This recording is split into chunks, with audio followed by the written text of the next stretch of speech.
Before the video starts, I just want to inform you guys that YouTube has actually been setting my video quality to a lower setting. All you have to do to fix this is going up into the settings menu for the actual video itself and turning that resolution up to 1080p. After doing this, you'll then either have to refresh or reload the video and then the problem should be fixed. Now I know this is a bit of a pain in the bum, this is the only way to sort it out at the moment and I'm very sorry. With all that said, let's get right into the video. Yo, what is going on guys? Welcome back to another video, and in today's video I'm going to be doing a video that I've actually kind of thought about doing in the past, and I've actually kind of thought about turning it into a series. Now this video idea is a what if series. Now pretty much what this entails is I take a look at different attractions in Thorpe Park's history, and I take them away from the equation and, you know, act like they were never built and kind of see how the park would be affected if that did actually happen. So obviously in today's video, the first episode, I'm going to be taking a look at Darren Brown's ghost train. If that was removed, what kind of ripple effects and what kind of things would actually be different now if this attraction actually wasn't at the resort. So if you guys do go on to enjoy the video, make sure to like, subscribe, anything that makes me know you guys like my content.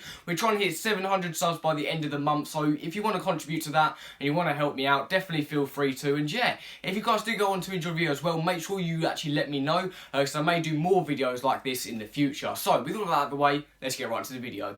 Okay then, so the first segment of the video that I'm going to be going over first is what attractions would actually still be at the park if Dan Brown's ghost train wasn't built. Now obviously the main one out of these two is obviously the arena. Obviously when Dan Brown's ghost train actually came to the park when construction started, two major attractions were actually removed. Obviously the arena being one and Chief Ranger's Carousel being the other. Now obviously the arena has housed many different things in the past, it's housed shows and things like that. However, the main notable thing that it probably would have happened if it was still here is obviously Fright Nights. Now, a lot of Fright Nights mazes have actually made their debut within the arena. Obviously, most notable is My Bloody Valentine, and it kind of utilises the containers in a way that it kind of, you know, creates an experience that is just purely indoors, which is really cool how they kind of fit the containers together.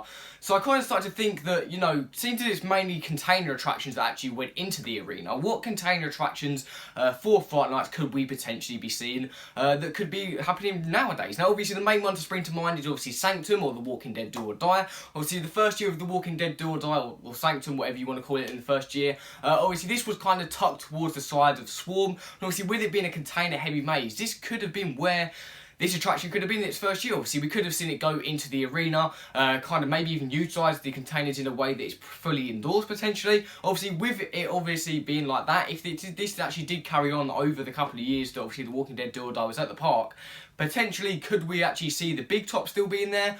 Could that be a maze that's still there? Obviously, because obviously The Walking Dead Do or Die did actually take the big top's place. Obviously, it was a really iconic maze, and a lot of people were actually really sad when it did actually eventually leave. But obviously, another thing that the arena could actually be really good for is obviously the 40th birthday. Obviously, Thorpe Park shared their 40th anniversary last year, and they put on loads of different events to obviously celebrate it, including Bouncezilla, Game Effects, the Jungle Escape, sort of event, I guess. However, obviously, could we potentially have seen a show or something within the arena for the 40th anniversary? That could have been something that had actually happened, which could have been very cool, and I think it would give a little bit more of a kind of lively feel to their birthday rather than just having these mini events scattered throughout the year. They could have had one big event in the arena, but obviously we got many gems like Bouncezilla from that year, so obviously it's not really too much to complain about. Okay then, so moving into the next segment of the video, I'm going to be taking a look at what potential attraction could have replaced the slot that Darren Brown's ghost train had in 2016. Now obviously before the Swarm, a couple of years beforehand in fact, Thorpe Park actually released a plan for the whole park. They detailed many different things.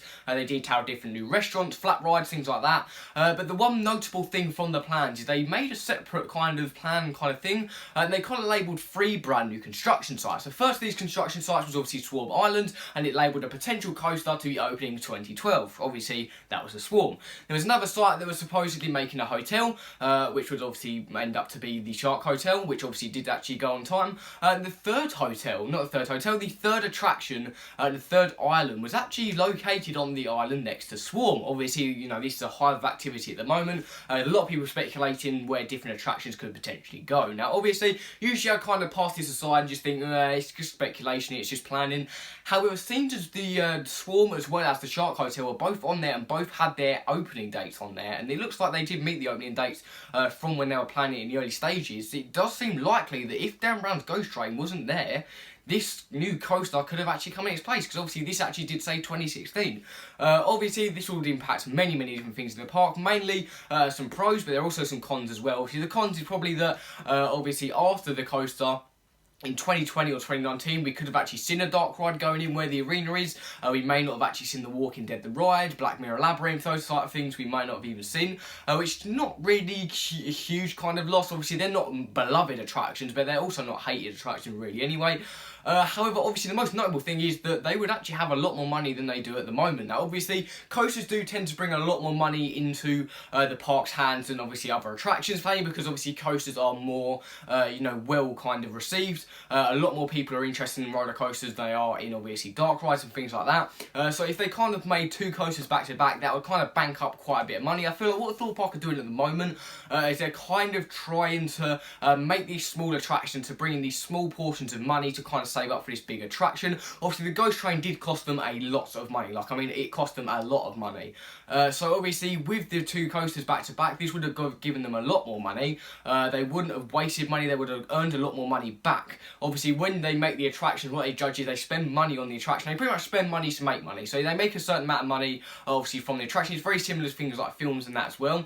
And the money they make back is then kind of minus from the money it took them to cost it and make it. And obviously, then that will give them their profit and their kind of increase in income. Now, obviously, with Dan Brown's Ghost Train, that was a lot lower than it would have been for a coaster, because it costs a lot more than a coaster. Like, obviously we saw Rise of the Demon a year after. That would have cost a significant amount of money to run, obviously, the VR and things like that, and actually make and do the production. But obviously, keeping it running and keeping the VR headsets up to date and kind of, updating them, it's a very, very expensive ride. And I feel like if this had come a little bit later down the line, they may have had a little bit more money and they may have been a little bit more prepared for it. However, then again, if this coaster did come in 2016 in Dan Brown's Ghost Train spot, a dark ride or some kind of attraction most likely would have been built on the arena eventually, obviously, because it was kind of a dead part of the park at that point. Obviously, they may have livened it up over the years if they did actually stick there. Like I said, 40th anniversary would have been a big thing to do that, obviously fright lights, things like that. But at the time, it wasn't really thriving, so obviously they kind of took that opportunity to make the dark ride there, and it probably would be inevitable for Thorpe Park to build something like the Ghost Train. Obviously, especially after a coaster, 2 coasters in fact, back to back, obviously it would kind of lead them to kind of want to take a break from coasters for a bit. Obviously, Alton Towers is a big example for that. Obviously, they had Wicker Man in 2018, 2019 was the Dungeons, it was more of a walkthrough attraction and a refresh.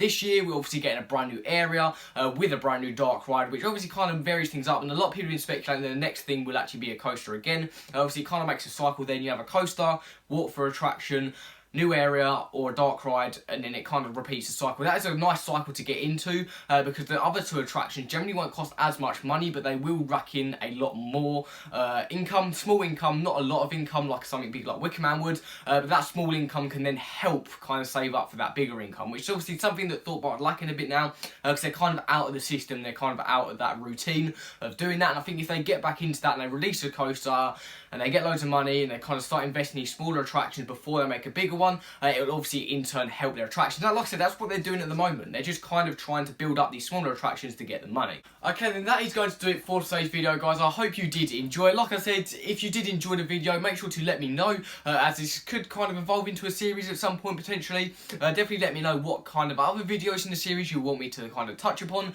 Mainly kind of wanted to keep it in Alton Towers and Thorpe Park, because they're the 2 main real kind of parks that I go to that I know a little bit more about. But if you do have any other kind of information on something that I could do for Chessington, for obviously like Legoland, then definitely let me know and I'll obviously make it for you guys. Yeah, so like I said at the beginning of the video, we're trying to hit 700 subs. We're on 653 now, I think, which is absolutely amazing. So thank you to everyone who has subscribed. Honestly, it means so much to me.